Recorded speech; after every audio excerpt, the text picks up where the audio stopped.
Oi pessoal, tudo bem? Aqui é Ana Soares e eu venho trazendo hoje um assunto que é interessante para quem é da área de projeto, para a área de TI, para a área de implementação de softwares, que é um processo, né, a transformação digital das empresas é um desafio muito grande. E eu já vivi essa experiência no passado e recentemente eu fui procurada por uma ONG alemã que me pediu uma opinião de como é o meu raciocínio para a implantação de sistema em vários países ao mesmo tempo. Nesse caso, eu trago o exemplo da América Latina. Então, se você trabalha em empresa multinacional, né, que atua em vários países e também tem esse desafio de implantar sistemas, ou implantar projetos, ou procedimentos, ou processos que precisem de um cronograma em vários países simultaneamente ou um após o outro, esse vídeo é para você. E vou pedir para você curtir aí para ajudar o canal e me siga no Instagram também, Ana Carol Soares, tudo separado aí por underlines conforme está no vídeo. O primeiro aspecto importante que a gente tem que dar uma atenção e pensar é no cronograma de implantação. Porque quando você tem vários países e várias etapas, ou até dentro do Brasil mesmo, né? Você tem 5 regiões, 27 estados, né? Tem muitas empresas que têm estruturas complexas de implantação de sistema, né? Eu sei de casos de empresas que durante 10 anos tentaram implantar, terminar um projeto e não conseguiram. Então, a gente precisa pensar que quando a gente tem um aspecto geográfico que é desafiador, a gente precisa pensar em etapas. E nessa ONG especificamente a proposta era implemento no Brasil primeiro, porque eu consolido, porque a central está aqui no Brasil, porque o Brasil é grande, se der certo aqui vai dar nos outros. Então é uma forma de pensar. Então nesse exemplo a gente fazia primeiro o Brasil, em segundo lugar Equador, Peru e Bolívia, que eram países menores, mas a gente juntaria esses públicos num só lugar. E por último, a gente faria a América Central, que é um conjunto de ilhas menores, com menos pessoas. Então, seria uma forma de pensar. E a outra forma seria, não, vamos começar pelos menores, na América Central, né? Porque a gente tem a oportunidade de fazer o laboratório, de entender os erros. Em seguida, a gente aumenta a complexidade, vai para um núcleo de Equador, Peru e Bolívia, e a gente aumenta a complexidade dessa implantação, mas a gente já aprendeu alguma coisa num lugar menor.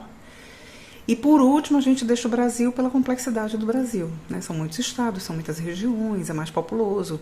Então, essas eram duas formas de se pensar e de se decidir.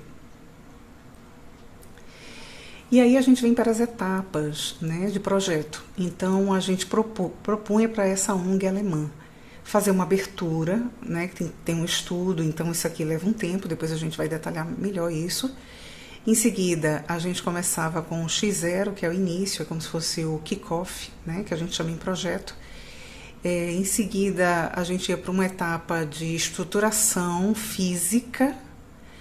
O X2 é a parte de a instalação do software, efetivamente, o treinamento, o desenvolvimento, a comunicação. E por último a gente colocava esse software no ar, que é o Go Live, né? Que é colocar no ar, vivo. E depois de um tempo a gente tinha que pensar se a gente conseguiu. A gente tem que acompanhar, monitorar os resultados e as lições aprendidas. Os lessons learned que está aqui são as lições aprendidas e os achievements são os resultados. Então, eu tinha colocado aqui para eles que os rituais têm grande significado, eles marcam a passagem para novos ciclos. Então, o ritual ele é muito importante, porque ele fecha uma porta e abre outra. E aí a gente não pode estar olhando para trás, ou procrastinando o encerramento de uma etapa, porque acha que não está perfeito ou que não está legal. Ainda detalhando os milestones, as etapas, a gente precisava pensar em o kick-off, que é realmente fazer um ritual de abertura, de comunicação, fazer uma reunião, onde a gente mostra o escopo do projeto, né? Quando a gente coloca assim, uma coisa que eu tenho que explicar antes, essa área amarela é como se fosse assim, antes da gente ir para o detalhamento, antes de nós irmos para o detalhamento de cada área especificamente, né, de cada país, vamos dar uma olhada geral América Latina, vamos preparar, vamos fazer um escopo, vamos fazer os requisitos, vamos saber quem são as pessoas que têm poder nesse projeto, né, que vão apoiar, porque a gente precisa de uma estrutura de poder apoiando a execução desse projeto, apoiando esse gestor de projeto. Tem que ter um gestor de projeto, mas ele precisa de diretores, ele precisa de gerentes, ele precisa de um corpo gerencial, ele precisa da própria base, né, operacional da pirâmide para ajudá-lo.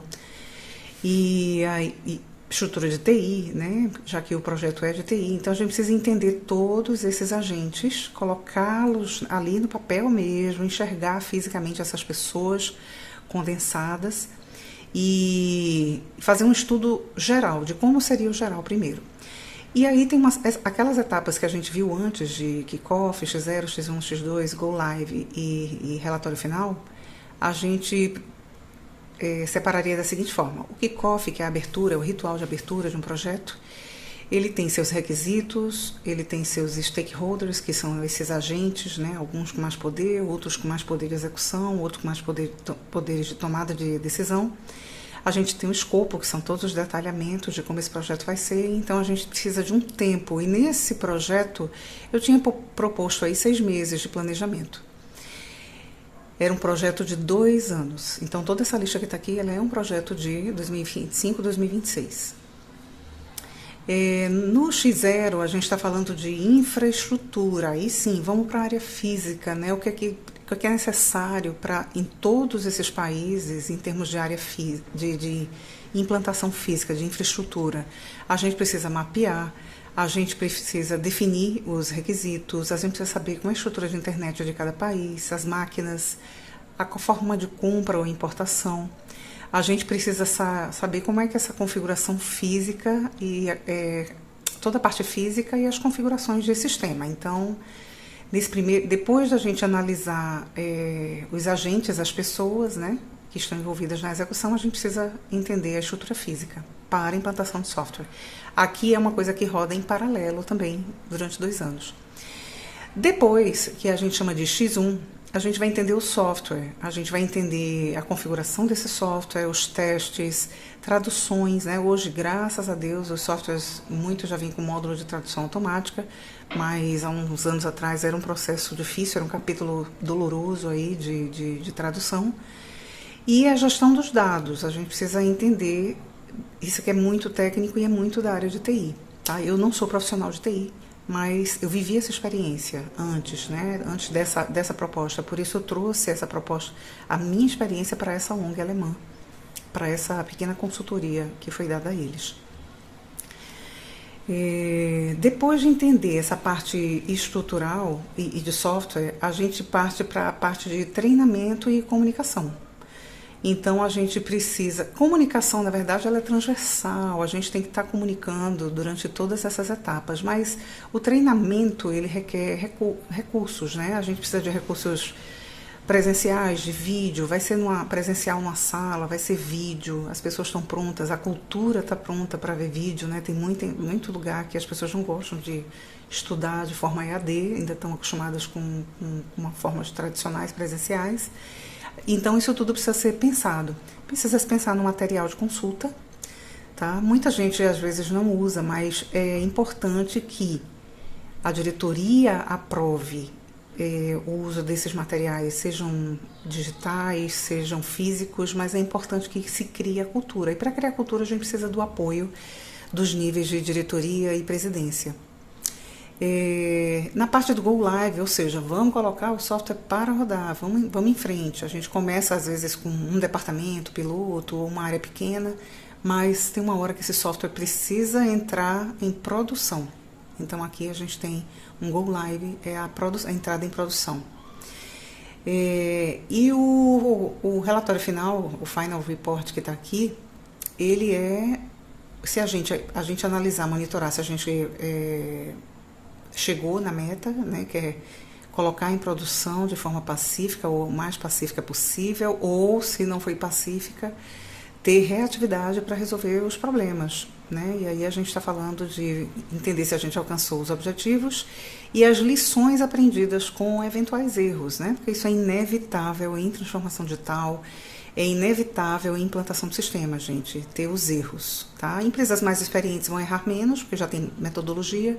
Empresas jovens que têm pouca cultura de transformação digital devem errar mais, e aí a gente tem que aprender. E não buscar culpados e fazer caça às bruxas, né? Isso é muito ruim para a cultura. A gente tem que acolher, ter humildade de acolher os erros da equipe como um todo. Bem, e aí depois a gente entra especificamente em cada área, repetindo esse mesmo passo a passo aqui da primeira área amarela, tá? Então, a primeira área a gente já começa junto e vai mais 3 meses, a segunda área um pouquinho mais, que na verdade quando você está trabalhando uma área, você já está trabalhando os aprendizados para a próxima, né? E aí tem todo um timing né, um monitoramento de tempo de compra, tempo de licitação se for um órgão público, tempo de compra se for na área privada, né, de desenvolvimento de fornecedores, inclusive ótimo se puderem ser fornecedores globais, né, que podem atender em vários países, facilita muito. Mas essa é uma estrutura básica de uma implantação de sistemas em vários países ou regiões ou áreas ou estados diferentes.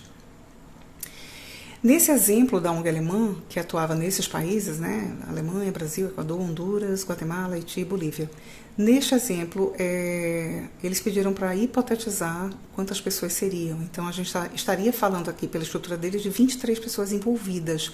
E quando a gente fala envolvidas, alguns são tomadores de decisão e outros são executores, né, que a gente precisa, numa estrutura como essa, na coordenação de 23 pessoas, é que o nível o sponsor, né, os patrocinadores do projeto sejam diretores, presidentes, autogerentes, para que a gente tenha apoio de realizar.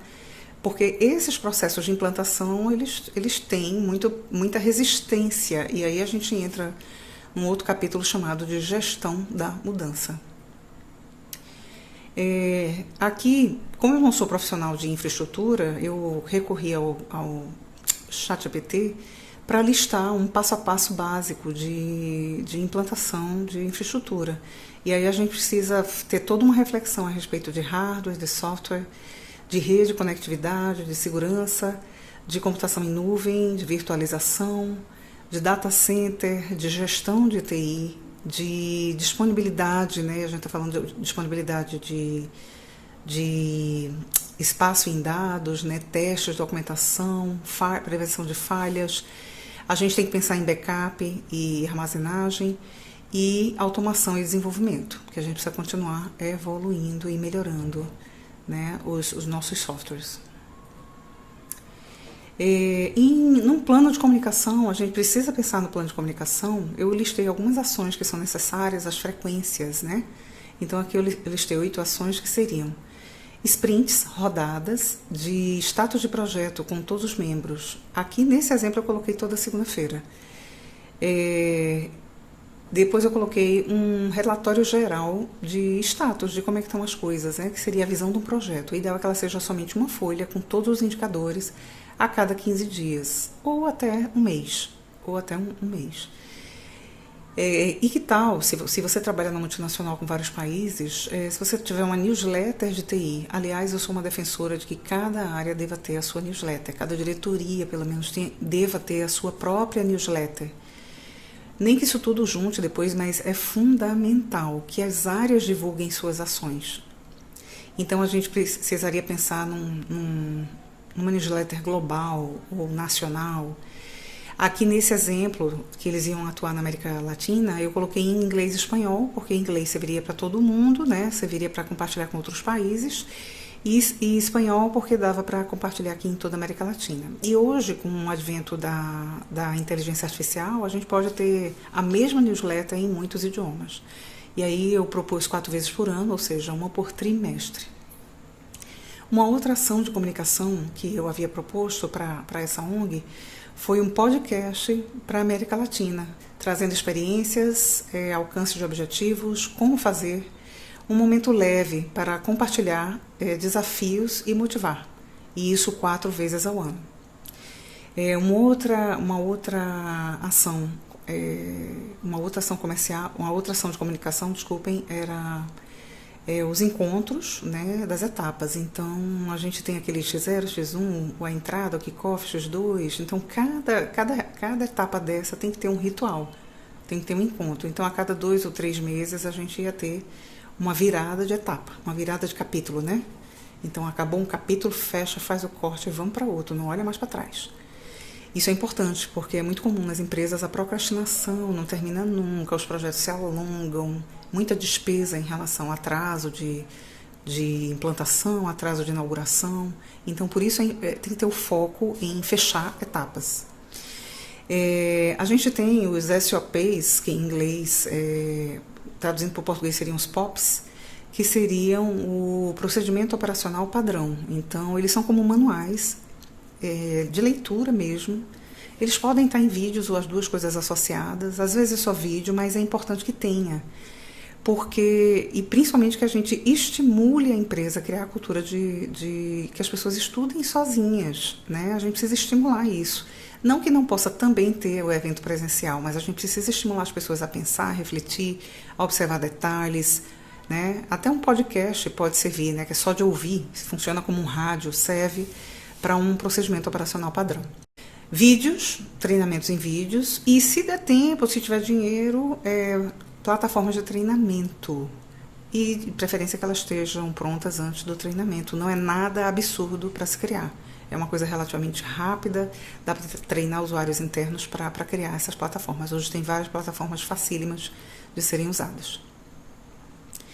O investimento, a gente tem que ter uma visão, aqui é hipotético, tá, gente? Esses valores não tem nada a ver, mas como era em euro, né, eu joguei aqui qualquer coisa, só para que a gente tente preencher etapa por etapa, aqui nesse exemplo, trimestre por trimestre, mas na sua empresa pode ser preenchido mês a mês. A gente tem que ter uma visão de quanto que a gente tem em dinheiro em cada etapa do tempo, tá? Então, aqui eu tenho um tanto de dinheiro, no trimestre 1 eu tenho um volume de dinheiro, no 2 eu tenho, no terceiro eu tenho, no quarto, no quinto e no sexto, né? Aqui no sexto não tem mais dinheiro, então a gente precisa ter uma visão de como o dinheiro se distribui ao longo do tempo daquelas etapas que a gente explicou lá no começo, tá? E essa forma é uma forma simples de enxergar, né? Porque aí eu sei tanto por cada projeto, quanto eu sei por mês ou por período fechado aqui e por cada área também. Gerenciamento de riscos. Aqui os principais riscos que eu listei numa situação como essa, em que é uma empresa que está na Alemanha e precisa monitorar processos na América Latina, e a gente sabe que na América Latina é super difícil encontrar gente que fale alemão, a gente vai se comunicar basicamente em inglês o tempo inteiro. Então os riscos seriam turnover de pessoas. E qual a consequência? Atraso nesse cronograma, né? Se as pessoas saem, eu tenho atraso. Qual o impacto disso? O impacto disso é alto para o projeto e a probabilidade é baixa. Por que eu coloquei que a probabilidade é baixa? Porque eu fui levantar se esses funcionários dessa ONG, se eles eram novos ou antigos, e tinham funcionários muito antigos, com 10, 20 anos. Então, eu considerei que a probabilidade é baixa porque é uma realidade que que eu fui investigar dessa empresa. Então, como é que a gente minimiza esse atraso, essas consequências, né, esse atraso no cronograma? A gente minimiza fazendo gestão do time logo no começo do projeto. A gente tem que dar uma atenção especial àquela equipe projeto, aquelas 23 pessoas que eu falei lá atrás. A gente precisa entender cada uma delas, se elas são antigas, se elas são muito novas, muito recentes, se a gente em cada área daquela precisa de uma pessoa mais veterana para acompanhar o projeto. Então, isso é algo para se minimizar, para se trabalhar para minimizar. Fornecedores, e se vai ter suporte com fornecedores locais. Qual é o impacto de não ter fornecedores locais em cada região? Também atraso no cronograma. O impacto disso é alto, a probabilidade média, né? Porque hoje esse universo de TI, por exemplo, ele é bem pulverizado. Você sempre encontra alguém que, mesmo que não seja o melhor, é bem intencionado. Sempre tem pessoas com habilidades de tecnologia, e aí a gente precisa ter um olho bom para encontrar a melhor pessoa possível dentro de cada região, dentro de cada estado, ou dentro de cada país. A gente tem que ir atrás de desenvolver esses fornecedores.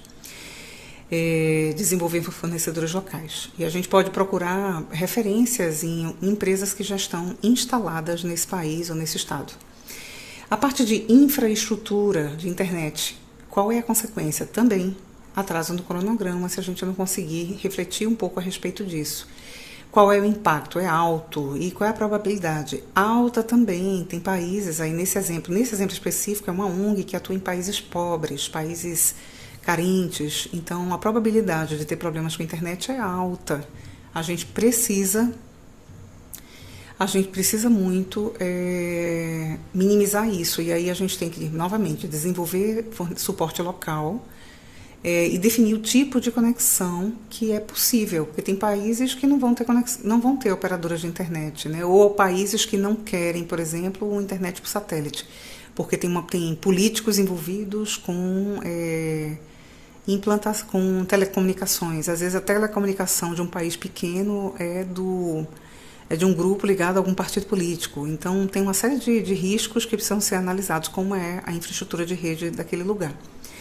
E a resistência, gente, a resistência das pessoas é um ponto super, hiper, ultra crítico. A gente já viu projetos morrerem por resistência, tá? Por N motivos. Pode ser por política, um diretor quer um software, o diretor quer o outro, né? Pode ser por uma questão política, pode ser porque o software é ruim. Se o bicho for ruim, é ruim mesmo e paciência, né? Não vai para frente. A usabilidade, às vezes o software é robusto, mas a usabilidade, a navegação, a navegabilidade é ruim. E isso traz resistência por parte do usuário, às vezes não é nem política, é o usuário que não está gostando e não colabora. Então tem uma série de fatores que podem trazer a resistência. Ou a simples resistência de mudar, de não querer virar digital, né? Ainda está no analógico, está no papel, está no Excel e não quer um sistema. Então são diversos tipos de resistência. Também traz atraso de cronograma. O impacto médio, porque a gente tendo o apoio da diretoria, tendo o apoio das gerências, o impacto é médio, e a probabilidade é alta, a probabilidade de resistência à mudança é muito alta. E aí a gente precisa investir bastante em comunicação, escuta ativa e negociar e adaptar. Então a gente precisa também ver depois desses processos todos, vamos monitorar os resultados, né, os indicadores-chave de sucesso.